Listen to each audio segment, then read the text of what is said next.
Hello guys, welcome to my YouTube channel. నేను మా colleagues అంతేరా రెస్టారెంట్ వెళ్ళామండి. జూబ్లీ హిల్స్ మాకు తెలిసి వచ్చింది ఏంటంటే గచ్చిబౌలిలో కూడా ఉంది.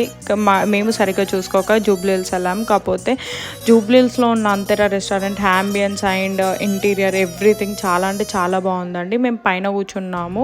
పైన రెస్టారెంట్ బార్ అండ్ రెస్టారెంట్ కూడా, సో ఎవరైనా వచ్చి కూర్చోవచ్చు. మేము పైన కూర్చున్నాము. మేము వెజ్ ఆర్డర్ చేసాము, బాయ్స్ ఏమో నాన్ వెజ్. నాన్ వెజ్లో చాలా అంటే చాలా వెరైటీస్ ఉన్నాయి. వాళ్ళు నాన్ వెజ్ ఆర్డర్ చేస్తారు. మేము veg lollipop and biryani and ఇంకా butter naan, veg chatpat. Waiter వచ్చేసి వెజ్ మెయిన్ కోర్స్లో ఏదో సజెస్ట్ చేశాడు. మేము మష్రూమ్స్ తినమని ఇక వెజ్ పులావ్ చెప్పాము, అది బాగాలేదు. మిగతాది చట్పట్ కానీ అండ్ బటర్ గార్లిక్ నాన్ కానీ వెజ్ లాలీపాప్స్ అయితే సూపర్ అండి. ఎండ్కి వచ్చేసి ఆప్రికాట్ డిలైట్ ట్రై చేసాము, అసలు వేరే level taste, super. Please subscribe to my channel. Bye bye.